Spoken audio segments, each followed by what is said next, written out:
En este vídeo trataremos un nuevo componente electrónico como son los transistores FET. Los FETs son, junto con los diodos y los BJTs, los componentes electrónicos básicos. Estos componentes son los que dan un verdadero significado a la electrónica como tal.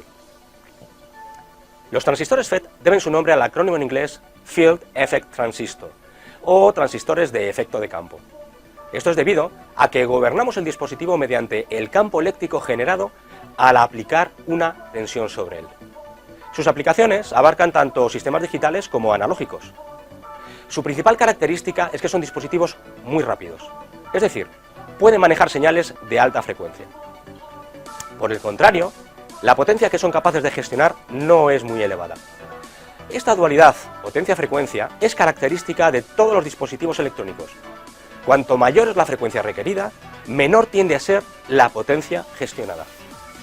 Las elevadas frecuencias que soportan los transistores FET los hacen especialmente adecuados para la electrónica digital, donde la velocidad de procesamiento de la información es una de las características más apreciadas. No obstante, existen otras aplicaciones en las que también son la mejor opción, como son los convertidores de potencia de alta frecuencia. En este vídeo daremos un repaso a los conceptos principales de los transistores FET, así como a sus principios básicos de funcionamiento.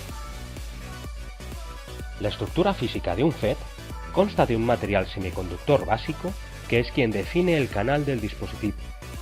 En este ejemplo se trata de un canal tipo N. Parte del canal es ocupado localmente por un material semiconductor de tipo contrario al del propio canal, tipo P en nuestro ejemplo. Hay tres terminales conectados con el bloque semiconductor. Los terminales de drenador y fuente se conectan al canal principal de conducción de corriente. El terminal de puerta se conecta al semiconductor contrario ubicado en los laterales del canal. Este terminal de puerta es el que va a permitir el control de la cantidad de corriente que atraviesa el canal. Al aplicar una tensión puerta-fuente, el campo eléctrico creado permite estrangular el canal disminuyendo el paso efectivo de corriente. Acabamos de describir el JFET, acrónimo de Junction Field Effect Transistor, que se caracteriza por tener el canal previamente creado y controlar su corriente principal estrangulando el canal mediante la tensión puerta-fuente aplicada. Otro tipo de transistor FET son los MOSFET, acrónimo de Metal Oxide Semiconductor FET.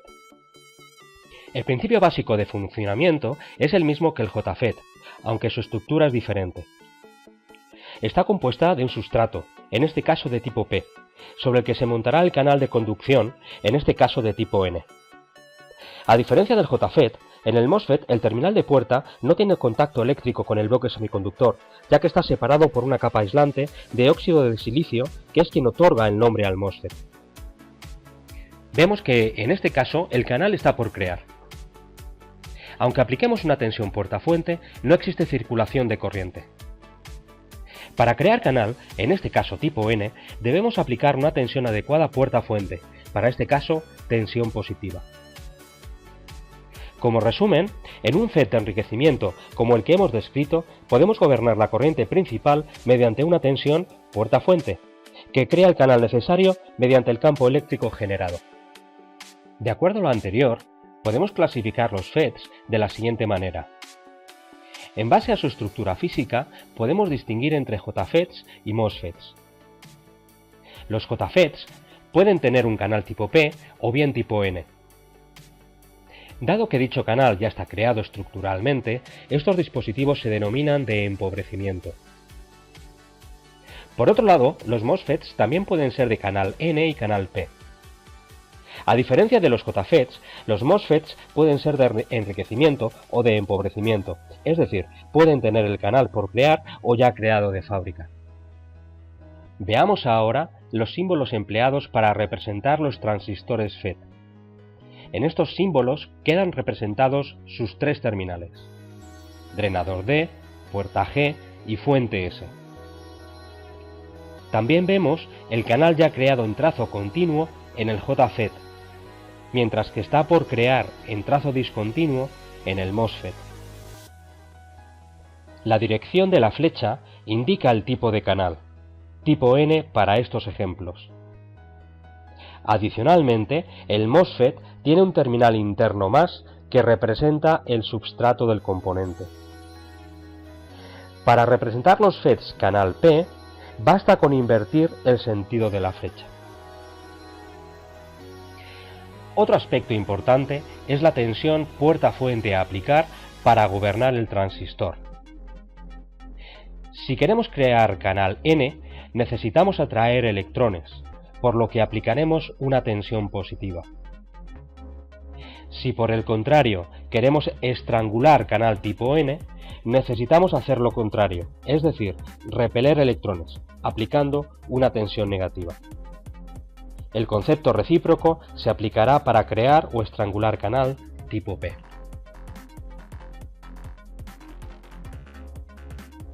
El funcionamiento de un FET queda modelado mediante sus curvas características. La tensión puerta-fuente es quien define en qué curva de funcionamiento se encuentra el FET de entre todas las posibles. Podemos distinguir tres zonas de funcionamiento. La zona de corte se caracteriza porque no hay canal de conducción creado, es decir, no hay conducción de corriente. En este ejemplo, necesitamos tener una tensión puerta-fuente de al menos 2 voltios para crear canal, es decir, se trata de un dispositivo de enriquecimiento. La zona óhmica se caracteriza por presentar una resistencia de canal constante, lo que implica que hay proporcionalidad entre la tensión VDS y la corriente de drenador. Por último, la zona de saturación es aquella en la que la corriente de drenador depende directamente de la tensión de gobierno VGS. Esta relación se modela cuadráticamente, como se muestra en la figura. Vemos que en la zona de saturación la corriente I sub D no aumenta, a pesar de que aumentamos la tensión drenador-fuente.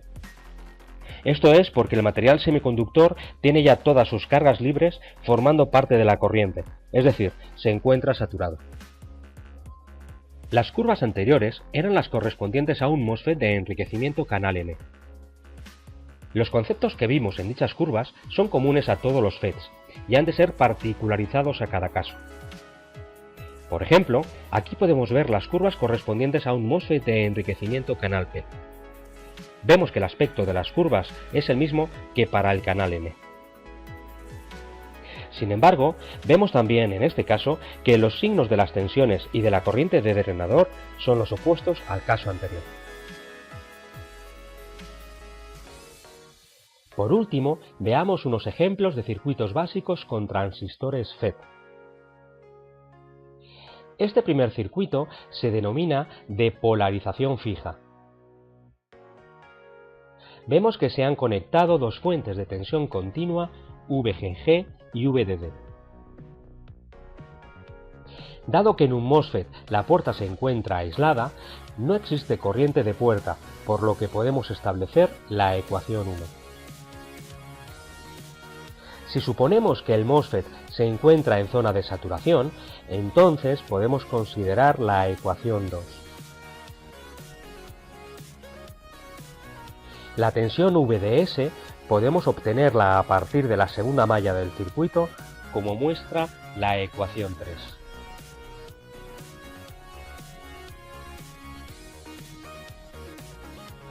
Llegados a este punto, hemos obtenido la VGS, la IDS y la VDS.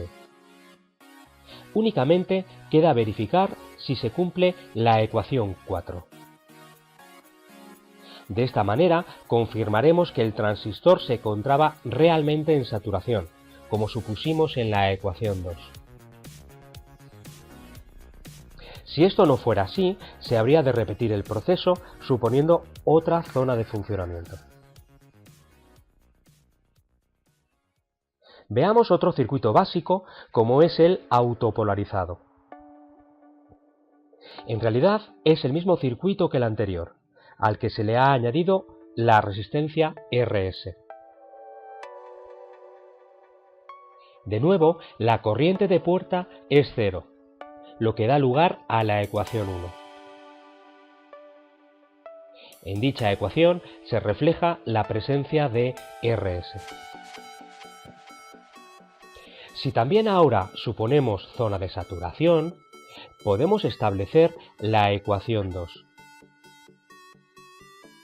Y análogamente podemos plantear la ecuación 3 a partir de la segunda malla del circuito.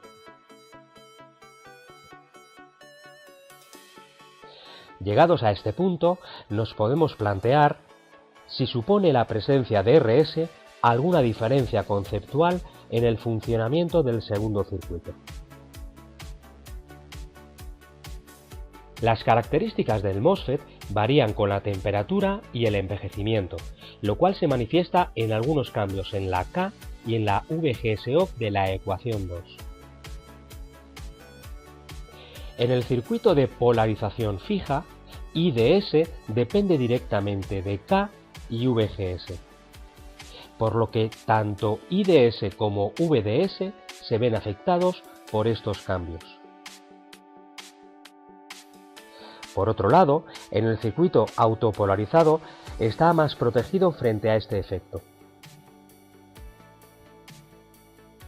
Si por ejemplo IDS disminuyera al cambiar K o VGS-off como plantea la ecuación 2, entonces VGS aumentaría como plantea la ecuación 1,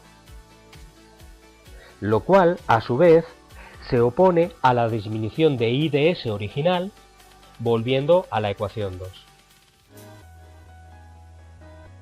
En realidad, la inserción de Rs supone un efecto de realimentación negativa en el circuito que aporta estabilidad de IDS y VDS frente a variaciones de temperatura y frente al envejecimiento.